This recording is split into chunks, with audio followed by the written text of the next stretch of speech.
Today we have with us our guest Trent Rankin, who's a friend who is a computer scientist who studied computer science at Georgia Tech and also was part of the military for a while. So that's a fascinating story there.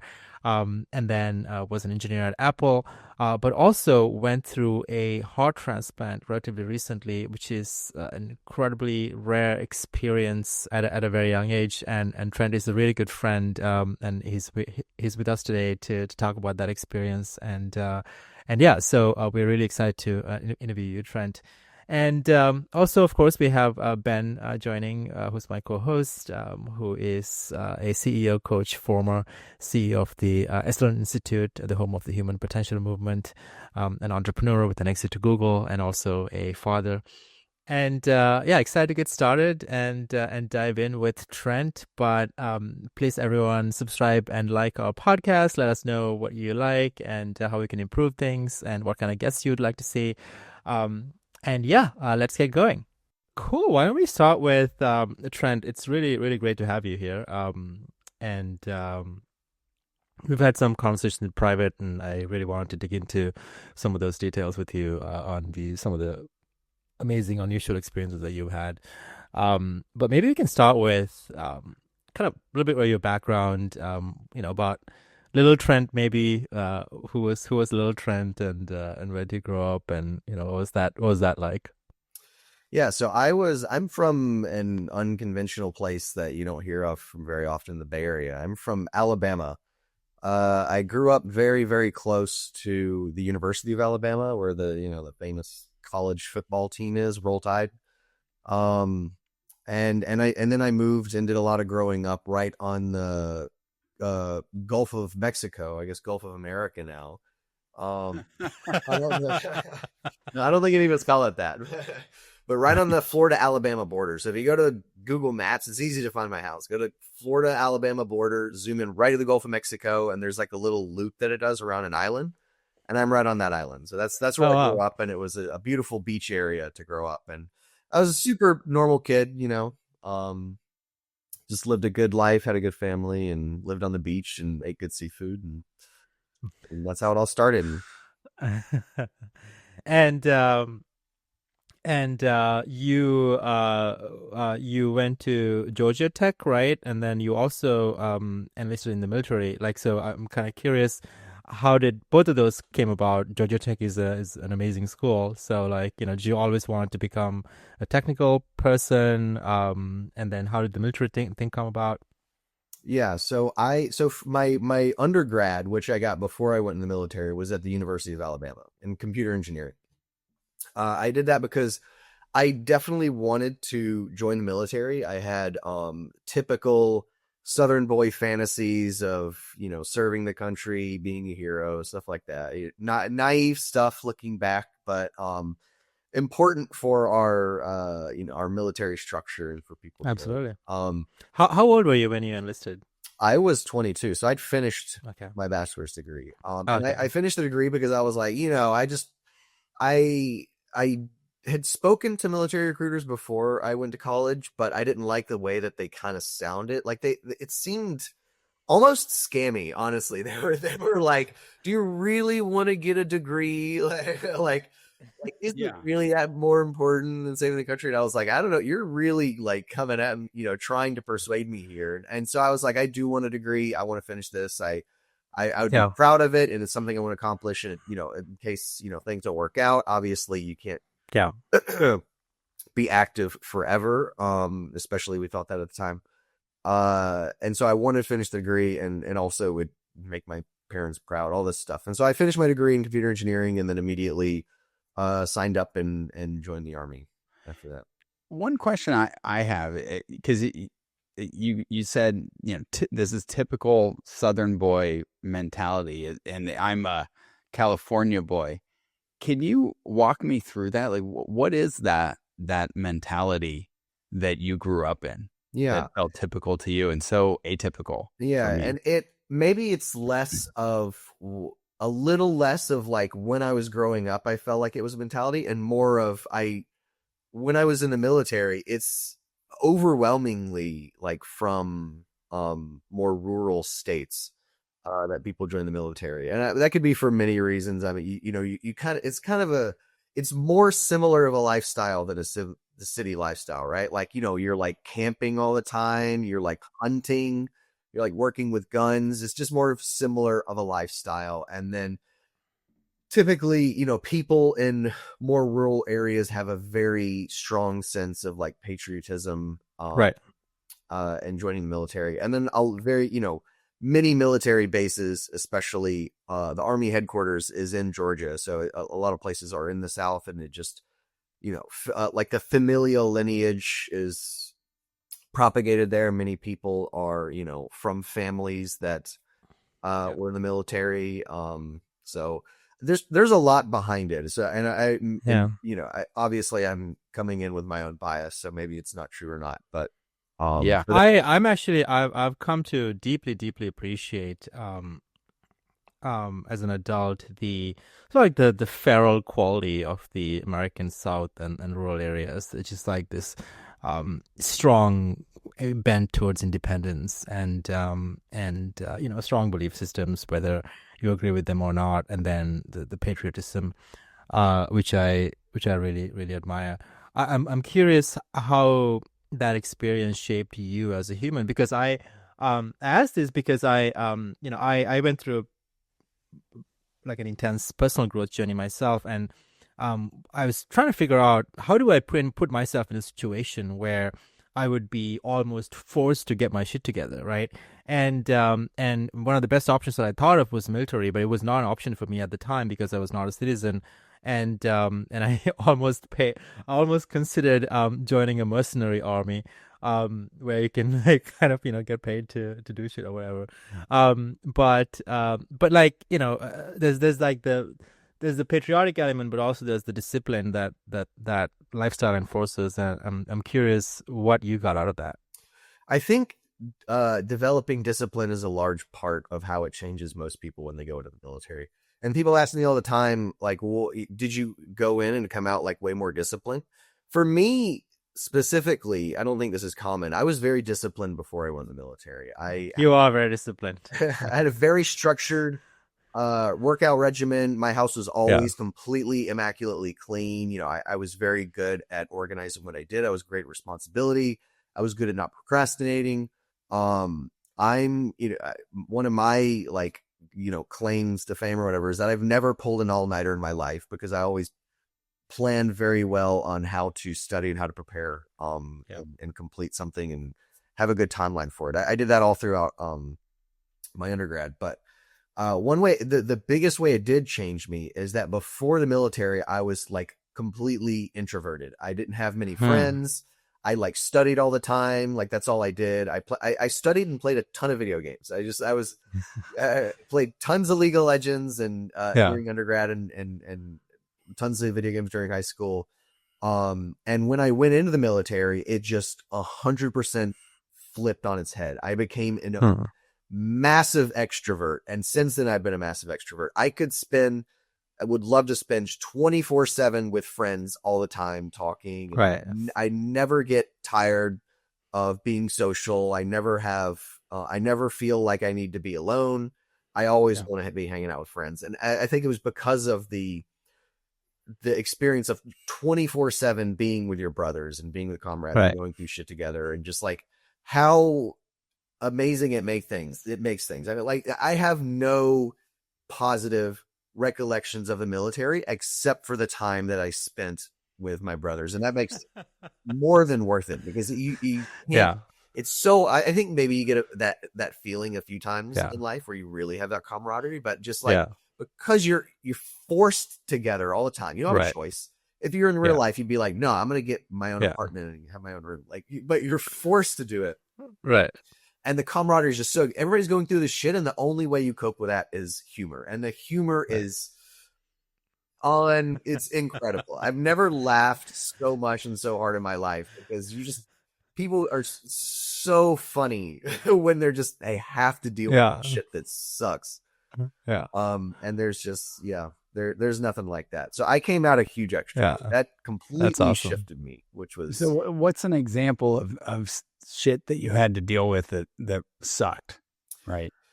Just And just a lot of little things. Like obviously we can, there's the whole component of war. It wasn't wartime, so there wasn't any of Sure. that. It was mostly just like guys hanging out doing, crappy stuff, like lots of trainings and stuff. Like Yeah. you'd be out on a training for, like 7 days at a time. You're like sleeping, maybe an hour at night or something, just like laying literally in the dirt using a helmet as Right. like, or if you're lucky, maybe your camelback Yeah. has enough water to use as a pillow. And then, somebody's staying up to like, cover everything and just, hiking for, all day long with like 80 pounds in your back. And Yeah. you're just like, carrying 100 pounds of machine gun ammunition. And you're just like, Right. every time you stop at a position to like, do a training reenactment and like fire the machine gun, you're like, yes, fire that machine gun ammo. Oh my God. It's just like, euphoric, because And it's in the going to get little things, lighter. even when That's you're the like, idea is sorry. because it's going to get lighter, and then Yeah. then you don't have to carry. I'd be like, there's somebody over there. There's someone over there. No, they're not down yet. Just keep firing. Just to lighten that load a little bit more. By the way, I always wonder. I mean, I'm into physical fitness and health, but at the same, like when I look at the level of training that you go through at the military, it's just like sounds so daunting and scary even. But then when you're there, it seemed like people get through it, and like what does it just your body just adapts, I suppose, and you just like kind of your pain threshold increases. Yeah, I'd say mostly your mind adapts. Your body, of course, adapts to exercise. Yeah. Whatever it is that, but I'd say like I would have been completely fine with all the exercise, all the training, if you're doing it in a way where you're maximizing like its potential for your body. But you're not, right? You're eating completely shit food, nowhere near enough calories, and you're not sleeping, right? And high stress and overload. So it's like it is worse for your body. Of course, you adapt, but nowhere near where you would if it was like a regulated training program, optimized for your own health. Yeah. So how did your mind adapt? Like, talk me through that. You're eating the shit food. You're not sleeping. It's stressful. What happened? You just end up doing things that you thought that you couldn't do because you're basically forced to go through them. You have to, and this is what a lot of the schools do. Like a lot of schools in the military is that they put you through things that you don't think that you can do. And the only way that you're going to get through is if the reason that you're going through this, your motivation is strong enough. That's the only way. I mean, nobody goes in there and they're just like, I'm really tough and I'm going to do it. It like you have to see what is ahead of you, see your future, and want that enough to get through what you're going through. And that's the only thing that's going to get you through. And so because you're forced to go through this, your mind adapts to say, oh, I can do that. I just didn't think that I could. And it was never my body holding me back. It was my mind. And this actually reminds me. Sorry, go ahead. Well, I'm curious there. Like, do you come to that realization on your own? Is that a discussion that's happening amongst folks? Are there people dropping out that don't adopt that mindset? Like, how did you arrive there, or is that sort of like a foregone conclusion? The military understands that's where. I think that it's not like we sit down and have these discussions there about like how you're going to get through this. It is kind of a foregone conclusion. I mean, I guess the military machine is just like put people in, crank them through the shit, and if they get through, then whatever they did to get through, like it worked, they can do it. I think most people understand that a big part of that is your motivation, and why you're doing it. And so I don't know if it was a thought in my head at the time, but it could be like looking back, like, that sucked, but I got through it because I was like, there's no way I'm quitting. Right. I know this sucks, but like, I'm just going to do it. And if I fail, that's one thing, but I can't quit. Yeah. There's this reminds me of one of my favorite books, Grit by Angela Duckworth, who's a researcher on psychology and behavioral science. And she talks about to build grit, especially in children. It's really helpful to have, once you have chosen, like you need to start with choice, but then once you have chosen having forced structure where you're forced to get through the shit. And so she talks about piano lessons being a thing like that, like kind of it's painful through a certain period of time. But I always think, like, when I think about how my kids would grow up, Piano like lessons, classic military training. no, when I think about how what experiences I want my children to have, I feel like at this point I would be embarrassed if they end up going to college. It's just like seem like not a great use of time, especially in the world of AI. But I do feel like something like the military or a military experience could be really interesting and Forced and cold useful. plunges every morning. Exactly. Exactly. You were cold plunging before it was cool, Trent. Yeah. Cool, man. Yeah, that's really interesting to hear that part of your life. And then after that you went to Georgia Tech and then joined Apple, I believe. Yeah. So went back to Georgia Tech, used the GI Bill, got a master's in computer engineering, and then came out here for work and worked for Apple for about 5.5 years or so. Yeah. Speaking of the GI Bill, actually, this is like a side note, but I've come to really appreciate the tremendous amount of social mobility that was created by the GI Bill. Like, I think a lot of people don't understand this, so I appreciate this. The GI Bill was created, I believe, after World War II, right? And to support all these rural kids who went to war and like kind of get them back to the workforce. And since then it's been like one of the most important pillars in the US to create upward mobility for folks from rural areas, and who want to spend some time in the military, serve the country, and then like they get a degree in like kind of whatever college that they want. It's paid by the government.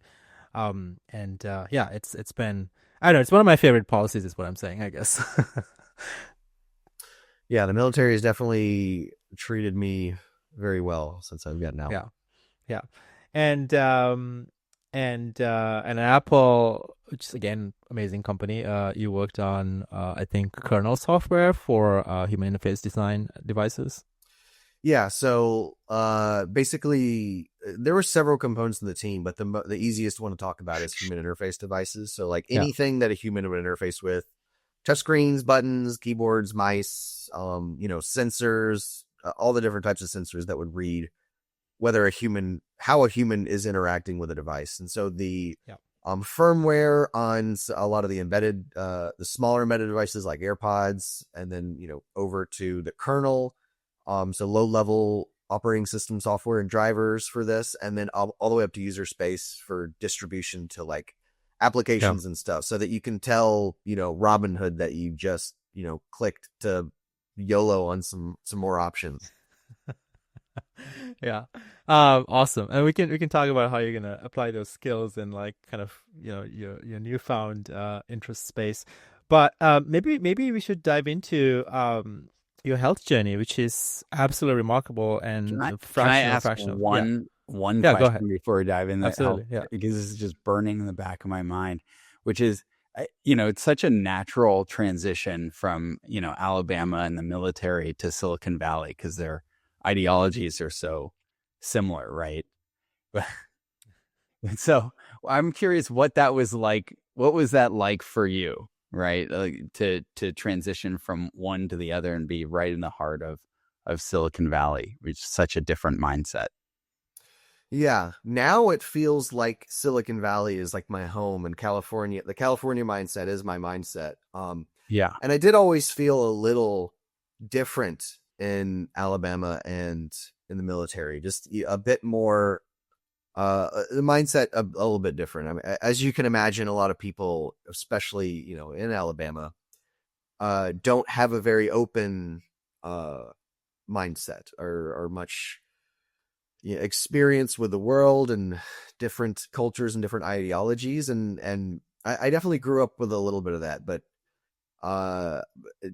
nothing like that now. And coming out here was just extremely refreshing to just see. The biggest thing was the different cultures, right? Because you go from like a place that's like 99% white and grew up in Alabama, and to come out here, and it's just now it's hard, it's difficult to go back to Alabama and to speak to people because you just have such a different perspective on all the different lives that are lived in the world, different cultures that all come here, and I think that's the biggest, most amazing.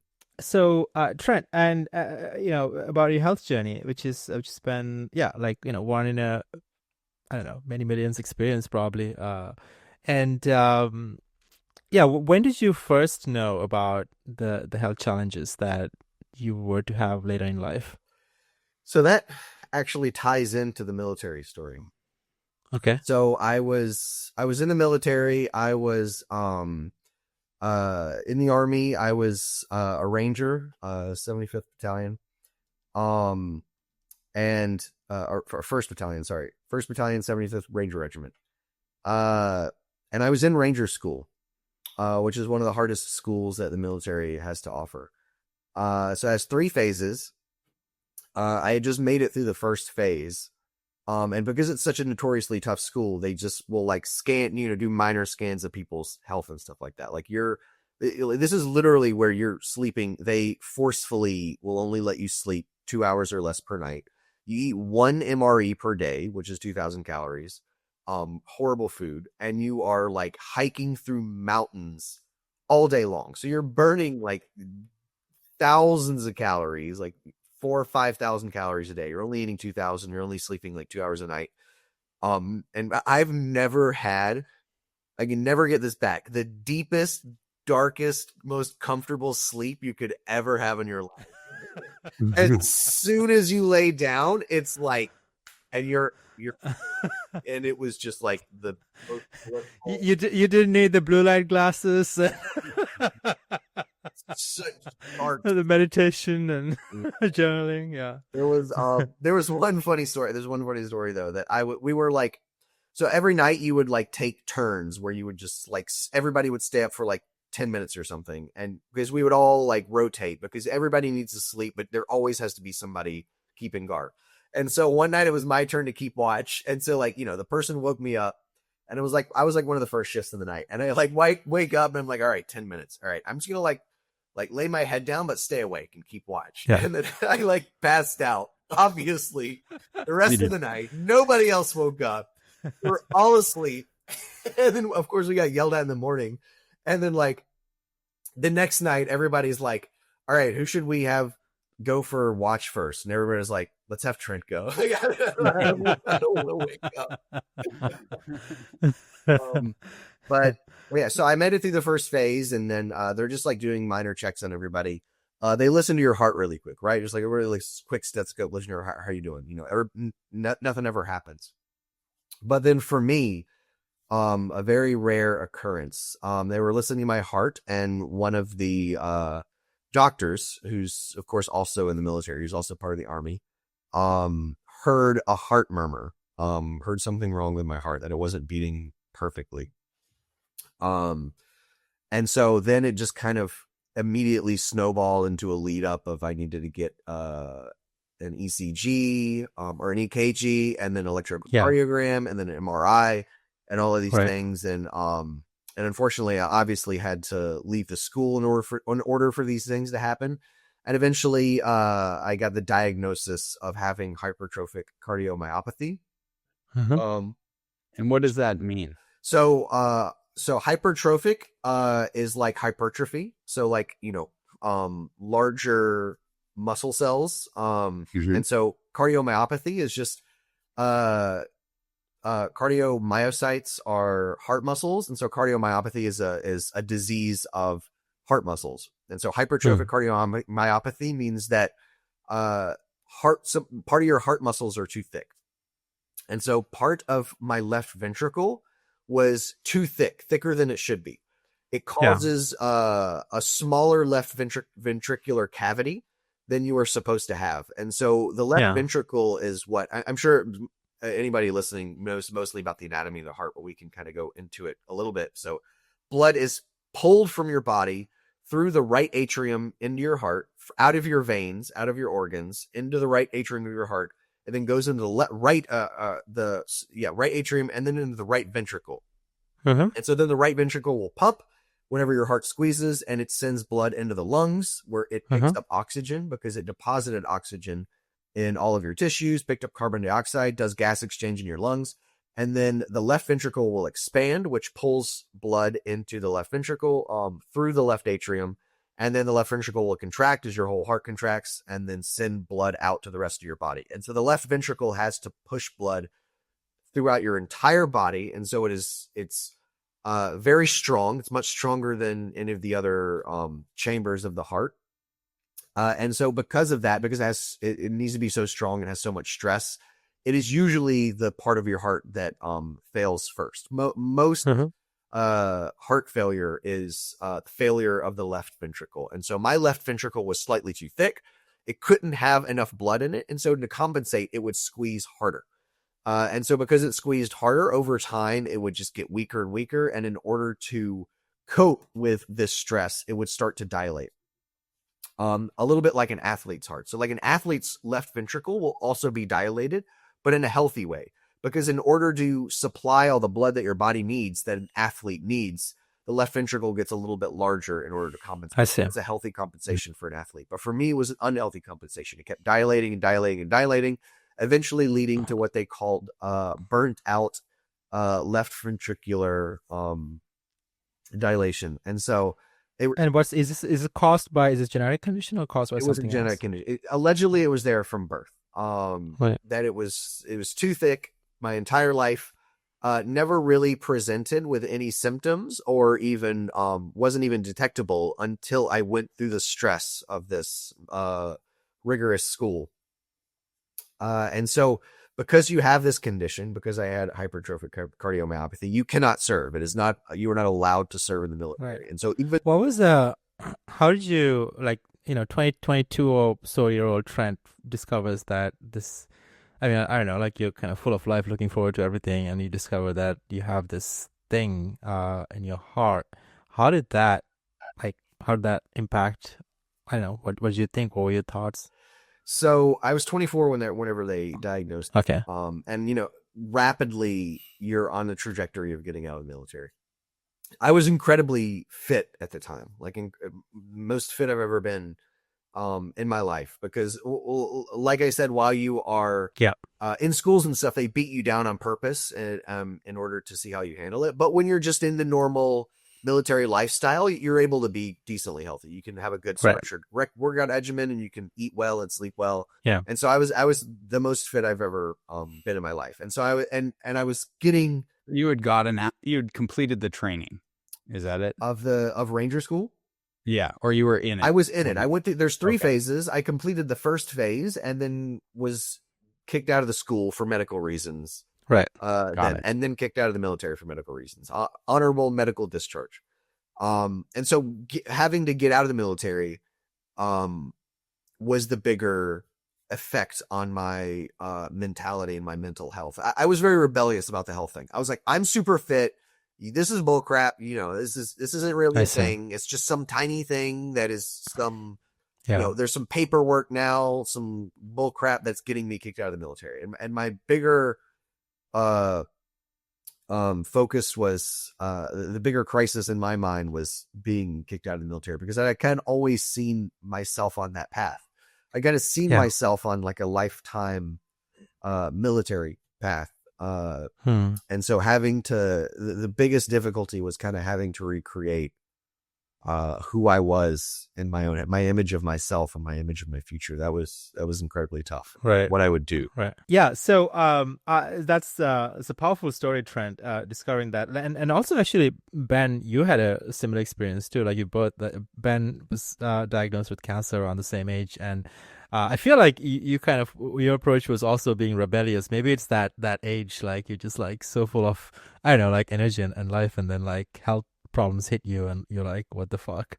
Like, fuck this. Well, I mean, I don't know how Trent handled it, but I had a cancer diagnosis at age 20, right? And my approach was the same, to just be in denial. I was like, science will save me. I'm going to continue on with my life. I remember after my first chemotherapy, I went right back into the gym. I was lifting then. I was in the best shape of my life. And I went, and did, squats and stuff, and was like, yeah, I just had chemo yesterday. And everyone in the gym's like, that's crazy. And it just fucked me up. Because your body, the chemo goes to anywhere that's absorbing a lot of sugar and energy. Oh, and shit. so I literally basically pulled all the chemo Oh my God. into the muscles, and I was just wrecked. But I went through that whole thing. I didn't have the EQ to understand or process what was going on. I was very hard-headed about my trajectory and didn't want to let it affect me. And so it sounds like maybe that was similar for you, but the difference though, it sounds like you had the military saying it doesn't matter what you think, you're out. Yeah. I'm curious how did you deal with that? Yeah, so it was exactly similar to me, where I was just completely in denial and rebellious about this health diagnosis. But yeah, the military was kicking me out, and there was nothing I could do about it. And so, for a few weeks, you're devastated, right? Like you're just like distraught, and And what was the narrative in your head at that time? Like, when you're devastated, what were you saying to yourself or thinking? I pretty quickly just started to try to think of, the positives about what it could lead to in my life. And so I tried to start trying to very quickly.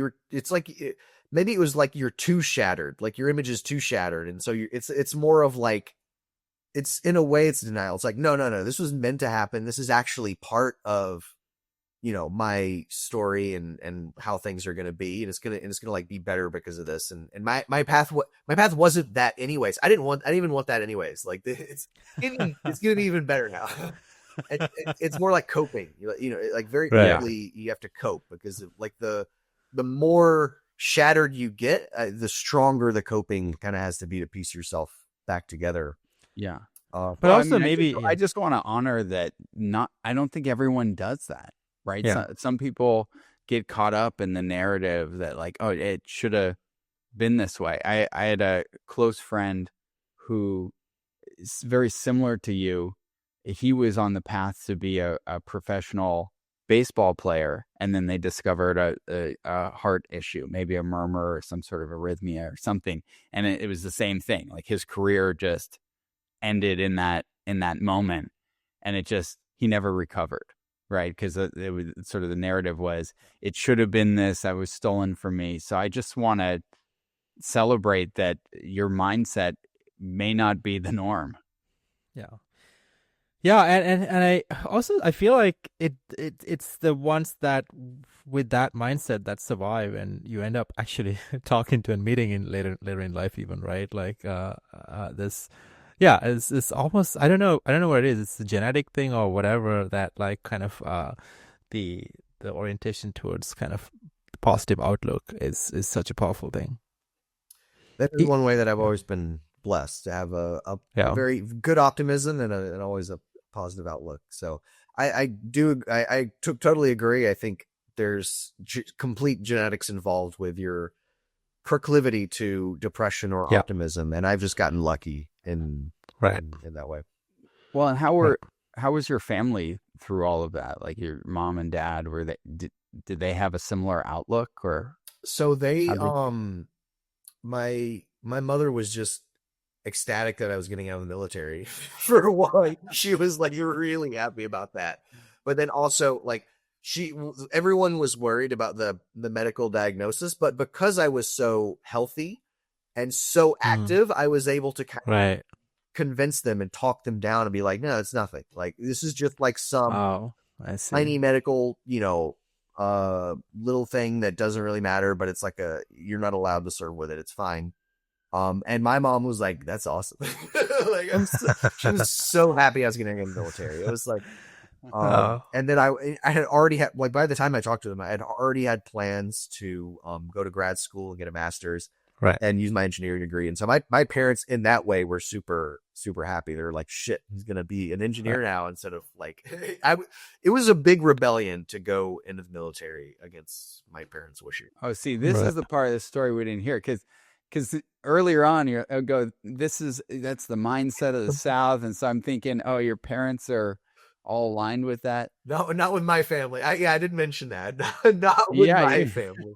They wanted me to get a degree and work in business, tech, medical field, something, not military.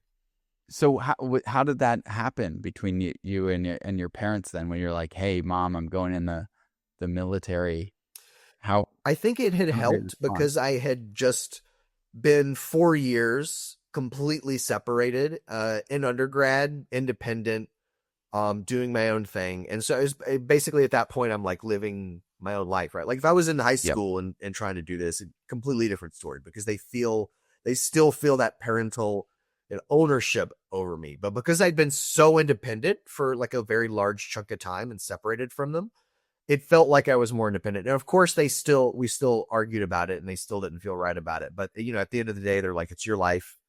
And you make your own. I mean, they couldn't stop me at the end of the day. Yeah. So Yeah. Yeah. So that's it's fascinating. So when did the little heart murmur? What's the story, Trent? Even when I met you, you were at Apple, and you were thinking about I don't know, starting a company maybe, and like you had all these other plans, and I guess in the background, the heart issue has probably been evolving to some degree. When did it become like a more of a serious thing in your mind, compared to that first discovery? it was actually before I met you. So I got diagnosed with it around 24. And then I was completely like physically fit and capable and felt amazing for years. So I in grad school I was a competitive powerlifter. Felt just amazing and was able to like run when I wanted to do all kinds of things. And so, but when I was 28 is kind of when it started to come back. So I did a trip to Mardi Gras with a bunch of friends from here in New Orleans. And then was on this trip and, we're like partying and we're staying up late. And so during the trip, I developed like a little bit of a cough and I was like, oh, Mm-hmm. getting a little bit of a cold. That happens all the time on Right. trips like this. Get home and the cough just like persists for like a month. Hmm. And I'm like, man, this cold is really sticking around. And so after a month of just this cough not going away and actually kind of getting worse, and starting to affect my sleep specifically. Like I would try to go to sleep and I would lay down and the coughing would get a lot worse and I would just not be able to sleep and it would be a little bit difficult to breathe.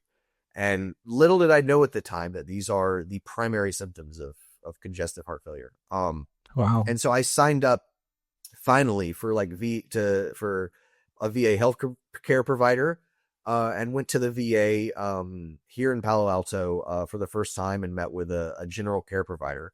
And they took 5 seconds. They listened to my lungs and they're like, okay, so what's going to happen right now is I'm going to walk you to the ER, and they're going to take you to the ICU because your lungs are still full of fluid because you could die at any second. And I was like, what? Whoa. And so this was the beginning of a 2-week experience in the ICU, followed by 2 weeks in the general floor of a hospital.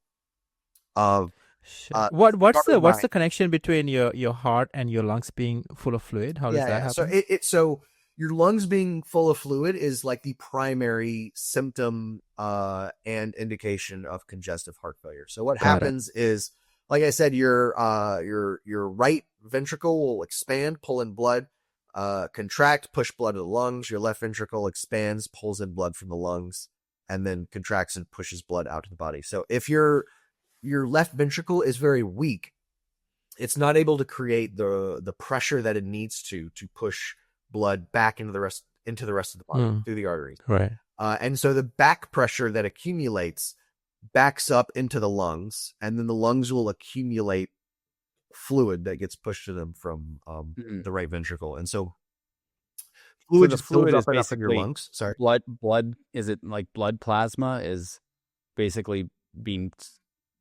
pushed out into the lungs? Yeah. So your whole blood goes into the lungs, and then Yeah. whatever kind of like diffuses and fills up the space. I'm not 100% sure of what the actual, if it's just plasma, if it's just water, if it's all blood. Right. But fluid backs up into the lungs. And then you're not able to, over time, you get short of breath a little bit easier.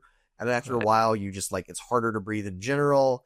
And the first and early symptom is that when you lay down and try to sleep, you'll get shortness of breath at night because the fluid will redistribute, and because of gravity, it'll kind of collect a bit more in your lungs and redistribute in your lungs in a way that makes you shorter breath and more difficult to breathe. So the first symptom of congestive heart failure is that you will wake up at night short of breath. And you kind of have to sit up a little bit more, like more inclined, in order to breathe a little bit easier and sleep. And then over time, it just becomes to a point where you can't breathe and you have to get in the hospital for treatments. And the biggest treatment for this, and one of like the most widely used medications, is a diuretic. So like a water pill. The most common one is furosemide in pill form. Yeah. It's called Lasix in IV form. And so this is incredibly common in the hospital. It's like everybody gets it because like most people have heart failure symptoms, and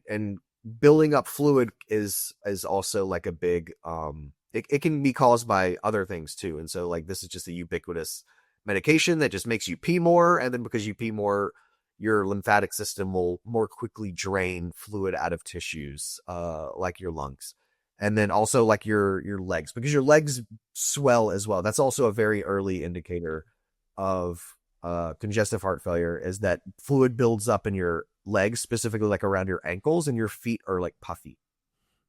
Right. The only other instance I've come across diuretics is people take them just before bodybuilding competitions, I believe. That's why I take them now, and in order to do a quick water cut. Yeah. Just to follow the timeline here, you were 24 when you were diagnosed with this with the military, and now you're in the ER and you're 28. Yeah. Is that right? Mm-hmm. Okay. Yeah. So first time I've ever really been in a hospital. I had some tests and stuff. So the thing about the military and my rebelliousness was that they told me I had this condition. They're like, hey, you should follow up with some healthcare providers. And I was like, no, I'm not doing it. In hindsight, horrible idea. Yeah. horrible idea. Because it was progressing and developing, obviously. But they also didn't really do anything to like, oh, we're going to schedule you this or whatever. Like they were just like, you should follow up on that. And I was like, maybe. And didn't end up doing that until I had horrible symptoms and almost died when I was 20. Yeah. And so they pull all the fluid off with water pills, and they start me on what's called guideline directed medical therapy, which is a thing in like any disease pathology. They have GDMT, a bunch of medications that are indicated by the guidelines that are putting out by whatever regulating authority. In this case, it's like the AHA and ACC, the American Heart Association, and the American College of Cardiology.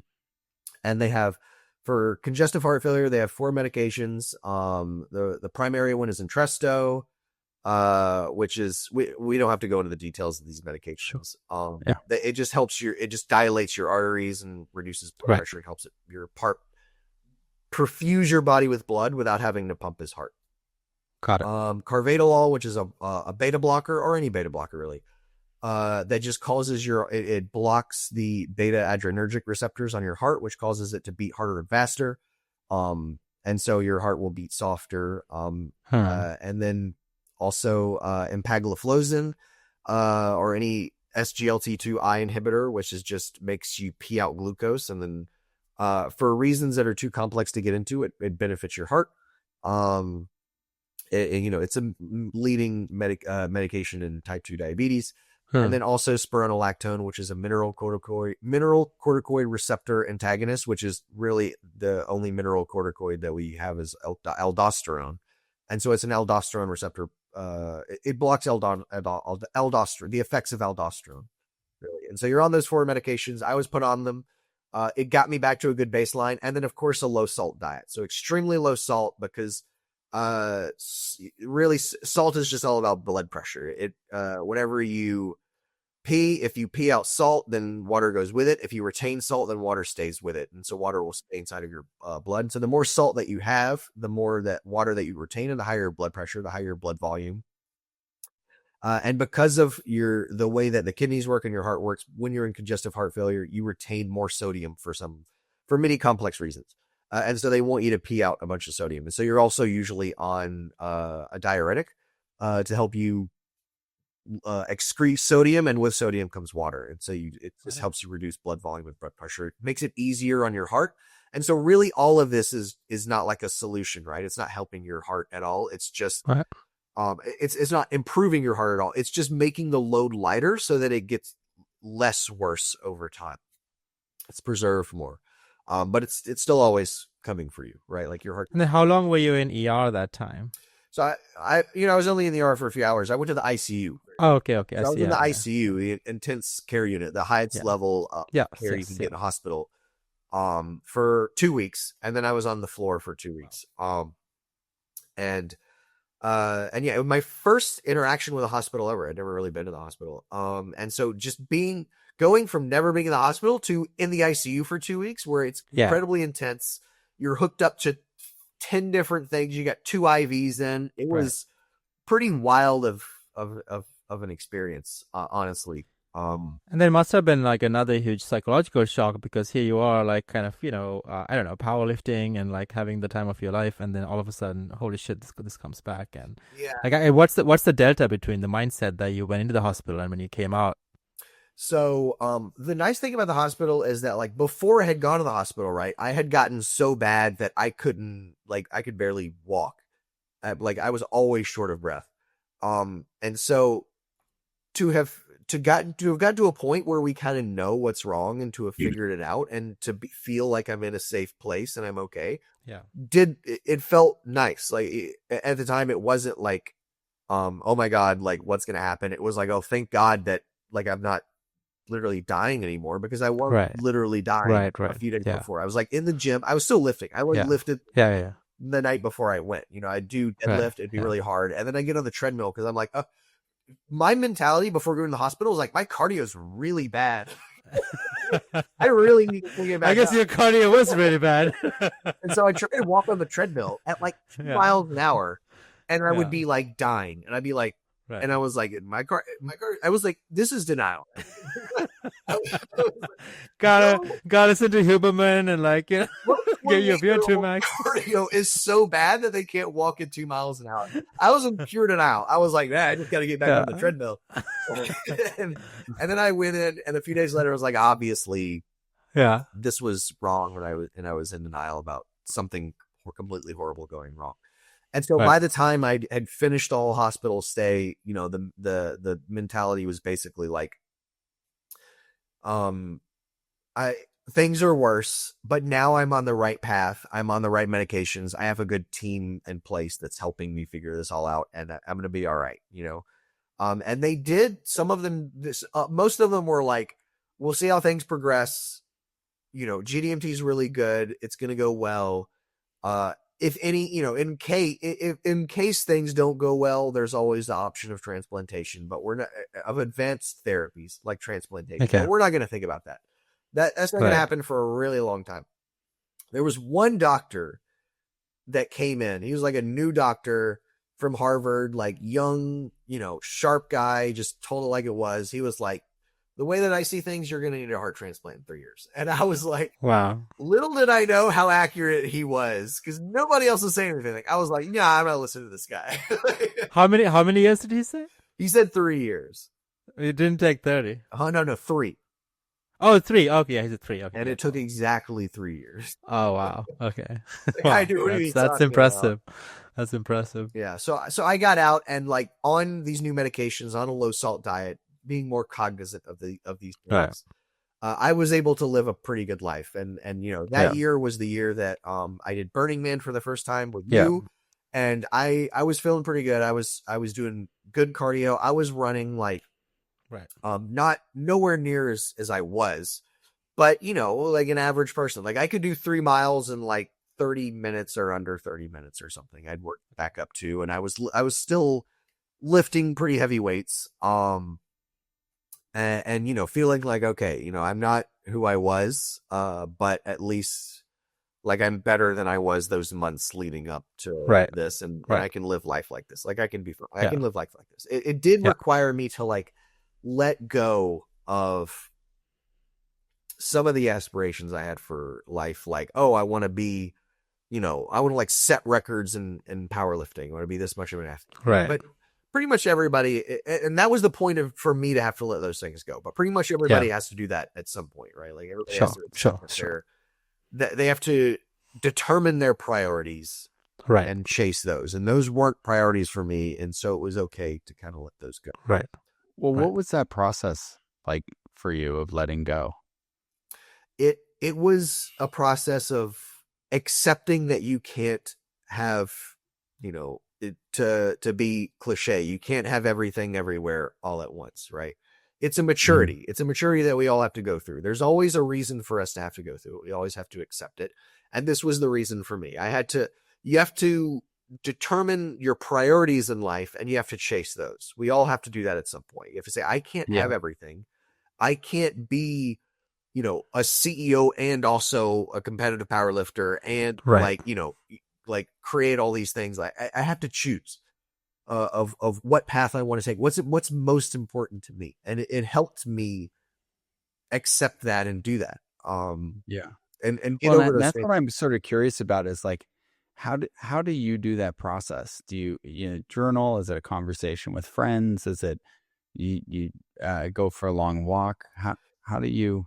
For me, it's the third one. It's really specifically, it's the third one. I love just like pacing or walking and just like thinking deeply about the life that I want and that I want to have. And it just comes from a place of like, what is really most important in my future? And how do I you were prioritize? asking those questions of yourself? Yes, absolutely. 100%. Yeah. What is most important to me? If I could only, you could only have a few things that you focus on. And if I could only have those few things, what are they? How do I prioritize those? And at that point, it's easy to know that I need to let other things go. And it's easy for me. And where did those questions, because those are great questions, by the way. People should sign up and get coaching from Trent. He's not a coach, but you'd be so good at it. Where did you learn those questions?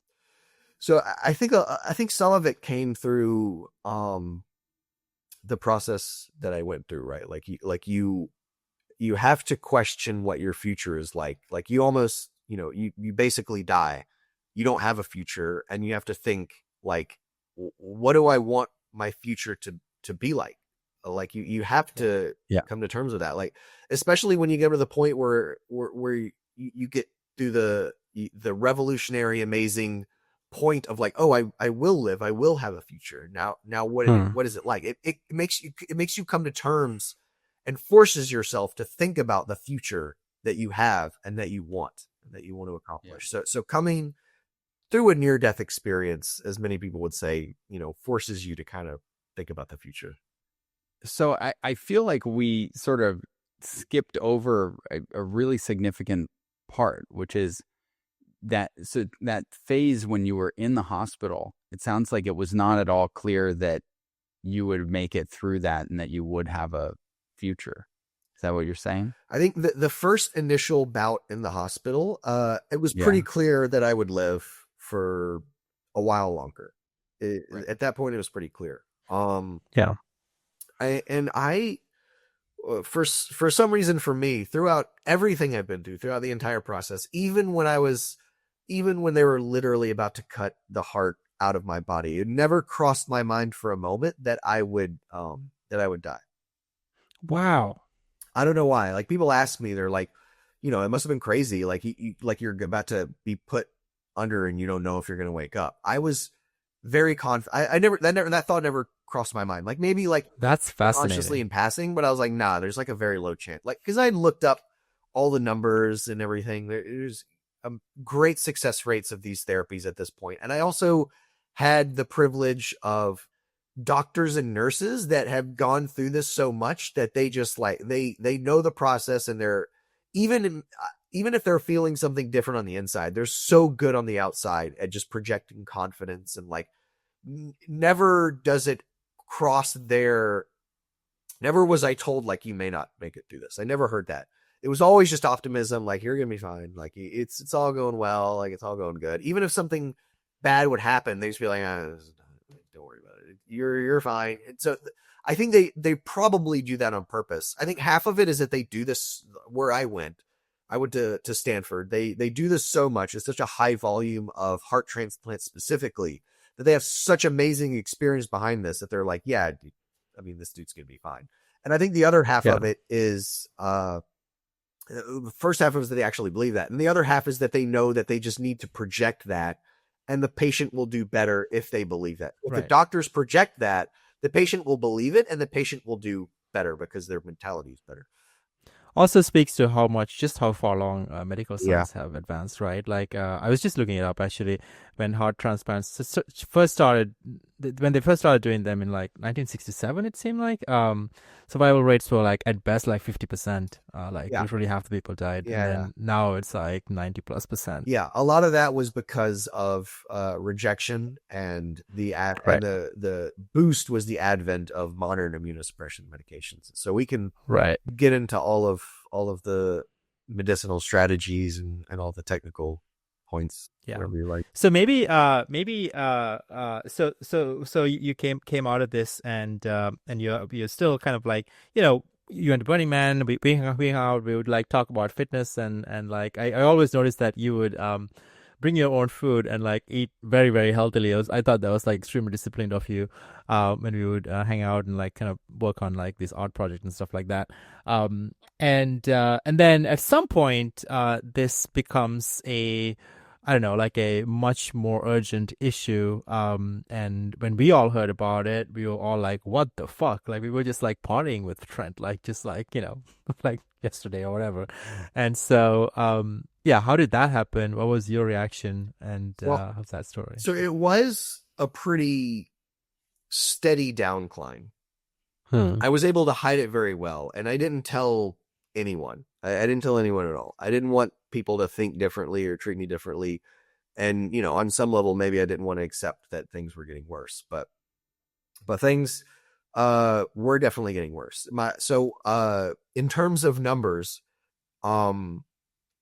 there's something called ejection fraction. Many people have probably heard of it, but the definition is, so your left ventricle fills with blood, like we said, it dilates, fills with blood, contracts, pumps blood out. And so the difference between, so whenever it fills with blood, that amount of blood that's in the left ventricle versus the amount of blood that it ejects. So the amount that it ejects over the amount that is inside it at the end of diastole is ejection fraction. A typical person's ejection fraction is like 55, 60%. Let's say 60%. For athletes, it can be higher. Mine was around 10%. So it was around 1/6 of a normal person's. And so the doctors were kind of blown away of like how well I was doing. They were like, oh, so, how do you feel? Like, how active are you? I was like, I went on a 3-mile run yesterday. And they were like, what? they were pretty new. I'm sorry, but it's like, I mean, it's like basic physics. It seemed like you had like, I don't know, like 20% of the energy of like someone. Well, so remember that your left ventricle is dilating, like huge. It's massive. So I had more blood in my left ventricle. Compared to a normal person, a lot more blood. I definitely had a lot less blood circulating throughout my body. But it's not on the order of like 1/6. Your ventricle is like super dilated. And incredibly weak. So it's huge, and it's just like, it's like a normal person's would be like, right. And getting weaker. Because of all the scar tissue that was laid down. It would dilate, parts of it would die, parts of my heart muscle would die, it would turn into scar tissue, and then it would have to dilate a little bit more in order to accommodate the lack of force that it was putting out. And so by that point, I think my heart was an enormous. It was mostly scar tissue. It was definitely more than 50% scar tissue. I can't remember the number they quoted whenever they did a cardiac MRI, but it was tons and tons of scar tissue. It was just a scarred heart. And so, yeah. And then at some point, doctors were like, "Okay, we need to get you lined up for a heart transplant." Yeah, and, so I've been having the conversation with doctors, different doctors. They kind of bounced me around a little bit for a while. I was seeing different cardiologists. Yeah. And then finally, after a while, I got linked to an advanced heart failure team, and that specialized in heart transplants. And they looked over me, and the first time I kind of met with my doctor, she was like, "Yeah, we should think about, a heart transplant eventually. Like maybe when you're 50, you might need a heart transplant." She literally said, she said, maybe when you're 50. And so I knew it was coming somewhere down the road, but I thought I had a lot more time. But then over the years, the trajectory just wasn't, it wasn't positive. Talk to us about when you made this decision to do a transplant, right? So let's fast forward to that and talk us, like, I'm curious for you in making that decision. Was there, like, I mean, this is your heart, right? That you grew up with. We talk about, how important the heart is, being human, and this decision to sort of swap it out. Was that made lightly? No. What was that like? It's not much long after. We don't have to fast forward very much. I got back from Europe in August of last year, 2024. And things were progressing at a point where my team was like, okay, now we need to start thinking about a heart transplant by the end of the year. Because things aren't progressing. And so it's a lot of like over time accepting these things. It's like, at first they tell me like you have heart failure and you kind of accept that. And then they tell you like maybe one day you need a transplant and you kind of accept that. And then they're like, maybe the next few years. And you're like, okay, that sucks. But like you accept that. And then now they're like, oh, this year you might need one. And so it's like incremental accepting it. It was never like one point where it was like, boom, bomb was dropped. Except for maybe the initial heart failure. But again, back then I was just kind of like denying it. It was very slow over time, accepting it and just kind of becoming the reality slowly over time. And so that August I was living in San Francisco, and I was like, I was living month to month in my apartment. I was like, I know that this is coming for me. My team is telling me this is going to be in the next few months. And over the course of that August, while I was like, I need to move to Palo Alto to be near where I'm going to get my heart transplant done. And the quick note behind that is that like I have my healthcare through the VA because I get kicked out of the military for heart issues. My healthcare is through the VA. And normally you'd be like, a VA healthcare, like I don't want that, like a heart transplant through the VA. That sounds horrible. The Palo Alto VA, and a lot of VAs do this, but specifically with the Palo Alto VA, it's in Palo Alto and right next to Stanford, but on purpose, because there's a program where the U.S. military set up many, many years ago where they collaborate with Stanford. And so Stanford doctors are basically required. I don't know if it's required or if it's like strongly encouraged, but pretty much all of them do it, to where they come over to the VA and spend part of their time being doctors at the VA, as well as doctors at the Stanford Medical Center. And so all of my doctors this whole time have been doctors from Stanford. All of my team is doctors from Stanford. And the VA itself doesn't have the capabilities for heart transplants. They could do basic things like heart caths, where they can thread a line through one of your arteries or veins and then, measure things inside of your heart. They can do basic stuff like that, but they can't do a heart transplant. And so they have a program where they will shift you over to the Stanford Medical Center and you'll get your heart transplant there. And so I knew that I was going to have to get a heart transplant at Stanford. All of my follow-up care would be at the VA.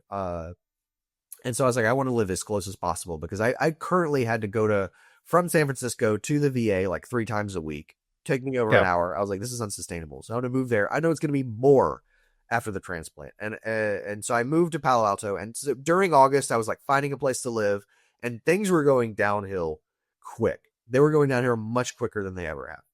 I was like waking up every day and noticing that things were worse. And what was the impact to you when you're noticing things declining? You have such a resilient mindset, right? And so positive, and the way you sort of reshaped your life and stuff. What was it like for you in that time? What were the thoughts going on for you? It was I'd basically spent the entire of 2024 reading about transplants, reading about the process, reading about the prognosis and the future. And so I had a pretty good idea of what was going to happen. And so it was a lot of it was just preparing myself to get through this process in all the way. So I was, and one of those things was like looking for housing to be near my medical center so that I could get back and forth. They require you to live close after transplant, and so if you don't live very close, they force you to live in like a crappy hotel on the VA campus, and go back and forth every day for appointments. But if you live very, very close, and I live like less than a mile away, I can bicycle to the VA in 5 minutes. Then they say, okay, you can just live at home. That's fine.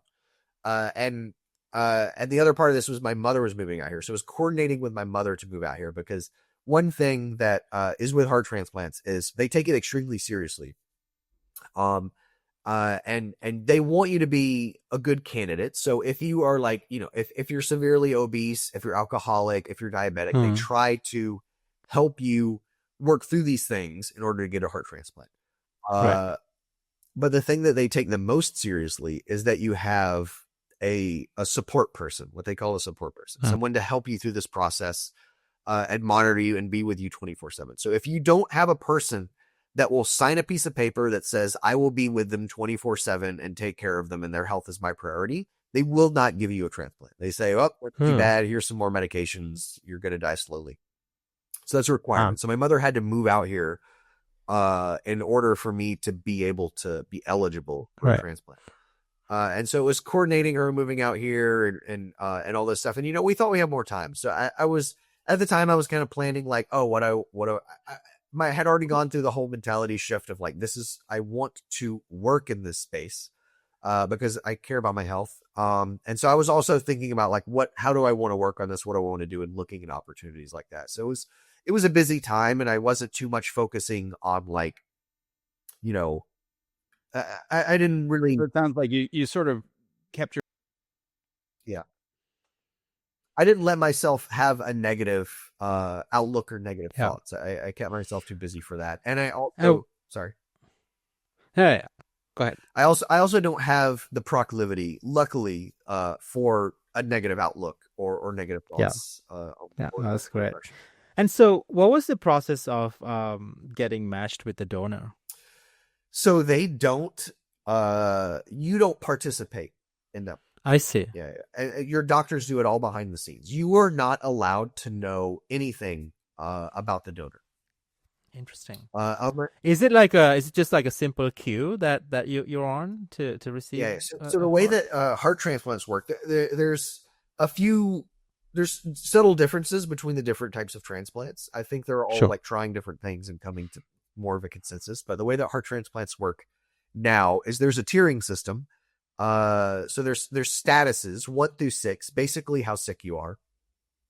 If you're on status like 6, you're never gonna get one. It's like not gonna happen. If you're on like I think if you're like at home waiting for a heart transplant, you're on like status 3 or 4, and it still takes like half a year to a year or even multiple years because you're not sick enough. Like you need a heart transplant and you're on there, but you're not sick enough to like get one. And so is it primarily because there's a shortage of organs? There's a shortage, right? 100%. Yeah. Huge shortage of organs. And then also because of the way heart transplants work, if you can kind of survive without a heart transplant, it's probably better too, because of the fact that going through this process is deleterious, is very risky. It hurts you in many ways. And of course, afterwards, you have to be on immunosuppressants for the rest of your life. Horrible, horrible medications that completely affect your health in many negative ways. And so if you get on what they call if you get a low form of what they call mechanical circulatory support, which is the most common one is a balloon pump, an intra-aortic balloon pump. So they will thread a wire through your femoral artery in your leg. It goes all the way up in your heart, and then it has a little balloon on it, and it'll sit in your left ventricle, and it'll pump in a way that helps your left ventricle pump. So it's mechanical circulatory support. It's something mechanical that is helping your blood circulate. Sure. And so so basically in August, I signed up to get a house in Palo Alto. I was going to move in on August 28th. On August 27th, things kind of came to a head, and I was like, I have to go to the hospital. I'm not going to make it tomorrow. And so I packed a bag. I packed everything in my house really quickly. And then I told my roommate, hey, I'm going to the hospital because of heart stuff. Will you help me with my move tomorrow? And she agreed. And so I had to telecommunicate my move from San Francisco to Palo Alto with friends, and not do it myself, not get to go to my house. When I checked into the hospital, my team came and visited me, and my doctor was like, you're not leaving the hospital until you have a heart. Right. Which was a big moment for me, because I thought like, oh, I'm just going to go in. They're going to like check some things. They're going to like optimize some things, and I'll probably get out, for a little bit and have a little bit longer. But she was like, she got me to the hospital. She's like, yeah, just come in, we want to see you. And then and of course, when I was there, she's like, you're not leaving. And so funny enough, I didn't see the house that I moved into for months. Like some of my friends spent more time in that house than me for months. And you were in the hospital for months. I was in the hospital for months.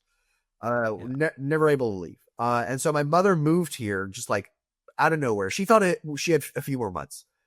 She had to move here like very rapidly and move into this house that was just a bunch of boxes, so that she could like be nearby and support me. And so I was in the hospital, and they were like, it was August 28th, and they were like, okay, so I was in the VA ICU at this point. And the first thing the stupid thing that happened is they tested me for COVID, random test. And then I felt completely fine. They come back and they're like, did you know you had COVID? And I was like, what? I felt it was the most asymptomatic case of COVID that's ever happened. And that's so funny, I'm in like an isolation chamber in the ICU. And it was funny because like there's like a glass wall that people can't come in, and they have to like decontaminate this and those they come in. And so I was basically like a monkey on display. I was in the ICU. But like I still felt like a normal human at this point. Like, I was definitely in severe heart failure, but I was like in there doing push-ups and like arranging the ICU. They couldn't come in and stop me, right? Because they have to like decontaminate and put on dresses. So I'm like arranging this as an apartment. I'm like, the bed is here. This is my office space. And we're watching, and they're like, why the fuck is he in the ICU? He's like, I was like using the crane that picks people up off the bed. I was using it for pull-ups, and they're like, what is happening here? And then my doctor would come and they'd be like, no, he's really sick. I know it doesn't look like it, but like he's sick and he needs a heart transplant. And so they and so they were like, in about a week, we're going to send you to Stanford and get you on an intra-aortic balloon pump in order to put you on status 2. Because if you're not on mechanical circulatory support and you're on status 3, you're going to be here for a really, really long time. Really, really long time. And so we want to get you on status 2. And also, you may end up needing it. And so it was like, oh, that'll be in a week. In less than a day, they had to put me on an intra-aortic balloon pump at the VA. Things got bad really, really quickly. Okay. And so things really accelerated. It was like the whole trajectory over years was like this. And then August was like this. And then when I was in the hospital, it was just like, my heart was like, I got you through. You asked me to get you through Europe. I did it. And now I'm done. I'm gone. Like you got what you wanted. I'm gone. And so, I got transferred to Stanford, got an intra-aortic balloon pump. Things progressed even more. And so they had to put me on what's called an Impella. There's two versions of an Impella. I got on the Impella 5.5, luckily.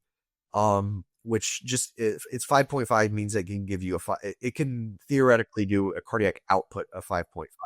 Something I think about often is when you think about like human progress over time, one of the biggest difference in how human life has changed is the amount of control that you have over your health, right? Because it used to be practically any health issue, even something like, I don't know, like breaking a bone, like something that is like a minor thing today, used to be like a kind of a version of like fate that you had to live with, right? Like you were limp for the rest of your life and you would suffer from that.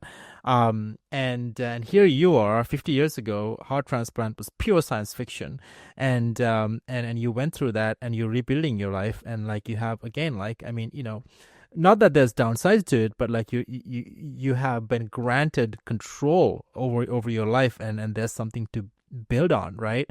And this is true across the board, for so many health issues, and that used to be much more severe, and today, especially if you're disciplined, you have a tremendous amount of control over how you shape your destiny, at least health wise, which is maybe the most important thing that you should try to control over. So that's just like an absolutely magical, almost godlike form of existence, I think, compared to most of human history. Yeah, absolutely. The pace of progress that we're at now is extremely promising. We've gone to the point where, living much beyond our expected lifespan, or even, forever, Yeah. isn't pure science fiction at this point. It's Right. something that people actually Right. believe that could happen, and Right. is a possibility. And even if you don't go that far, right? Like Peter Thiel talks about like the four horsemen of death, and like it's just like you have almost complete control over a lot of those things. And there's like ways to measure and prevent like so much of that, which is amazing. But getting back to your story, I'm curious, like how did your identity change? Having this, going through this procedure again, like science fiction, but now it's your life, and you have a heart from another human, with, by the way, comes alongside like another topic we should get into is like something like 80,000 neurons in the heart, right? And so it's almost like a tiny little brain that came along with that, and you're carrying this, is it 80 million, something like that, and yeah, so how did your identity change? How did your outlook change, coming back out of this procedure? Yeah, what's the new Trent like, compared to the Trent before? So I say the process itself was more of the culmination of a lot of changes I felt in my personality. I wouldn't say before I went to the hospital and after I got out of the hospital, I was a drastically different person. I wouldn't say that at all. It's as most things are, it's minor differences over time that add up to a very drastic change when you look in retrospective.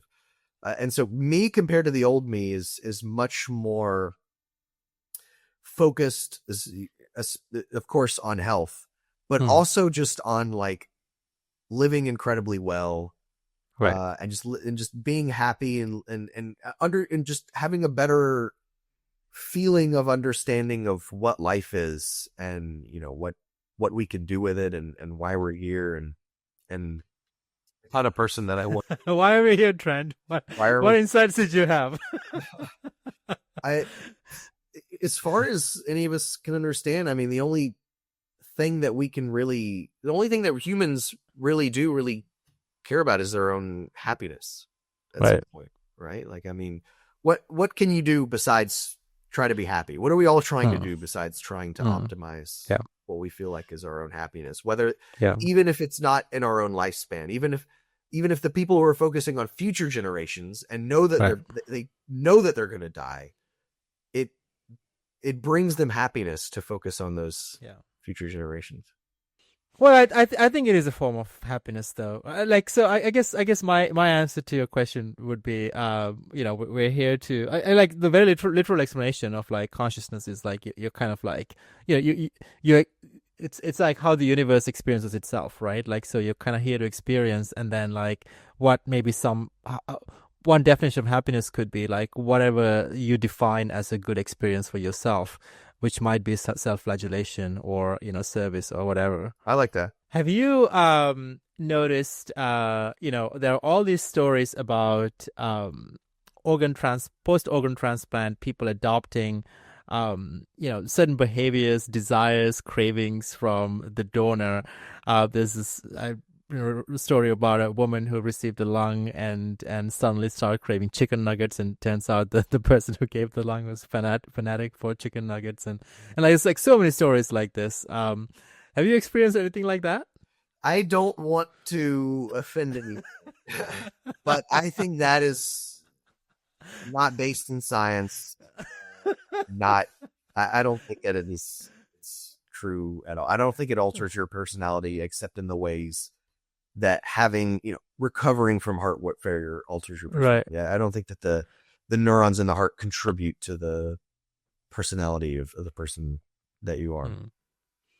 So I haven't noticed anything different about myself. No personality traits, nothing like that. Yeah, I am in the Facebook group for heart transplants, and there's tons of posts that's like, I never liked horses, but then I got a heart transplant and I love horses. And I never turned out to love horses.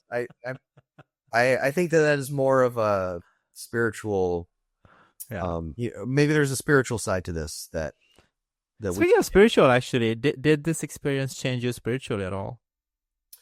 I wouldn't say that it changed me spiritually. I'd say it changed if you consider like my outlook on humanity and other humans. It changed me in that way because I had just an incredible process of like, my entire life I've just been typical, dude that's just thinks about himself, ambitious, very selfish, helps others in like a typical, what you'd think about is like some ambitious guy that only cares about himself and his own success. Very stereotypical in that way. But through the process, just like the amazing just humanity behind it and the care that you get and the people that just care about you, like and especially like the doctors and the nurses that just put, if the doctors and the nurses just did their job as it's described, I wouldn't be doing as well as I am. I may not even be here. They all put in well above and beyond into the process because they just care about you in humans so much. They're the best people on the earth. I'm convinced. Like the doctors and the nurses that, like all of them, but specifically as well, because I've had this experience. I think all doctors and nurses are incredible people and care about people, but the ones that I had experience with were just I was just blown away by their care and how much I was given through the process. Something that stood out to me when I saw you, maybe the first time after was you had a much stronger sense of purpose and a mission in life in a way that at least it wasn't clear to you before this all of this. Maybe you can talk a little bit about that, how that came about, and what you can do about it. Absolutely, yeah. I was very, I wouldn't say directionless, but purpose without purpose. I didn't have much purpose. I was a typical tech bro. Whenever I moved here, I wanted to start companies. I wanted to be successful. I wanted to go to Burning Man. Yeah, very very typical. And you could always ask me like, "Oh, you want to start companies, right?" I'd be like, "Yeah," and they'd be like, "What do you want to work on? What do you want to solve?" I'd be like, "I don't know. I'll figure out whatever is successful. Like I'll find the problem." And I feel like that was entirely the wrong way to go about it. And so through this process, I was just given so much by all of these people.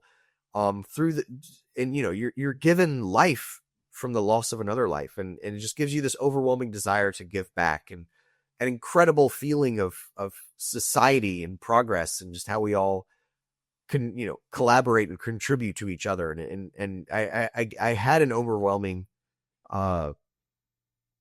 change in my mentality, in my purpose, and now I just feel like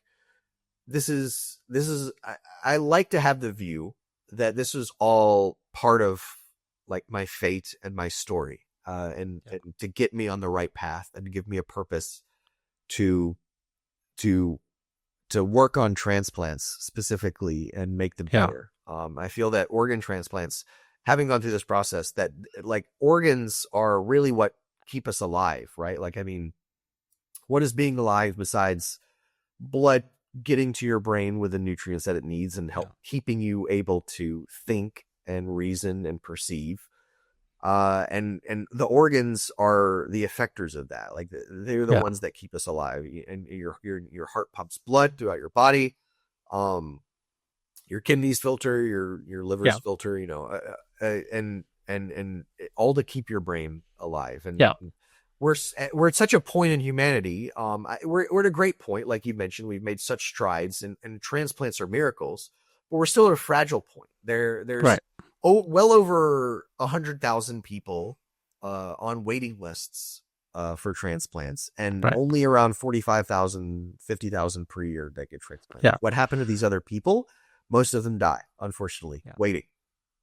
And so, as people live longer and longer, it's going to be a more and more severe problem, right? Because neurons can actually live a lot longer than most organs, and people needing organs will become more and more of a thing. And so I have the opinion that having the ability to just have organs on demand and transplant them into people who have disease and have failing organs would be probably the largest step forward in overall human longevity that we've ever had. Wow. I mean, the number one killer in any developed country in the world is heart disease. If we could just put a new heart, we need an organ. There's many solutions, right? Like there's like the organs could not fail in the first place. I think that's what a lot of people are focusing on, right? Or we could have replacement organs that don't require the loss of another human life. And are able to meet the demand. I have maybe one last question, Trent. This has been a fascinating conversation. We didn't even get into your work. That I'm sure there's like all kinds of really, really cool stuff that you're getting into. But given everything that you've learned about medical science and where it's going, and especially in the field of organ transplant, artificial organs and stuff like that, I'm curious, what predictions would you make for, like, let's say the next 10 years, that people, you know, blow people's minds or whatever, and what kind of contribution do you expect to make yourself? I think that the biggest thing that's on the rise right now, the biggest technology, and people have probably been seeing reports of this here and there in the news because it'll make its way to like CNN every once in a while, is the advent of animal organ transplants. Right. So raising genetically engineered pigs in a sterile environment, taking out their hearts or their kidneys. Currently it's only heart and kidney, and transplanting them into a human in order to, in humans that could not get another human organ, because the animal organs at this point are certainly far worse than human organs. But I have great optimism about this process because of how we can, because effectively because this is made possible because the advent of gene editing technologies like CRISPR, right? Like you could not take a normal pig's heart, even if that pig were raised perfectly, sterile, everything, and put into a human, and have it work in the human live. It would not work. There's specific proteins that exist on the pig's heart where your immune system it can already recognize them, will destroy it immediately. And so because we're able to remove some of those proteins, some of those surface markers, it's theoretically possible now. None of the organs have lasted more than a few months at this point, but it is promising in the future, the things that we could do with the advent of technologies. And they do have their first in-human clinical trial coming for pig kidneys specifically in the next few years. So that's very exciting. Yeah, that's really cool. What an incredible discussion. I think we're well over time. Thank you so much, Trent. This is like it's been so fun to talk to you, and I feel like I honestly got to know you a lot more as a friend as well. Aside from learning so much about kind of the space of organ transplants and heart transplants in general. And Ben, should we wrap this up? Yeah. Yeah, and to all our listeners, hopefully you enjoyed the discussion today. What an incredible journey that Trent went through, and so much that we can all learn from that. Please subscribe to our podcast. Please hit that like button. Let us know what you like and how we can improve, and what kind of guests you would like to see here. And so on and so forth. We'll be back next week with another amazing guest who's done a lot of work into looking into the human brain, and very excited for that discussion as well. And thank you so much, and see you in a week.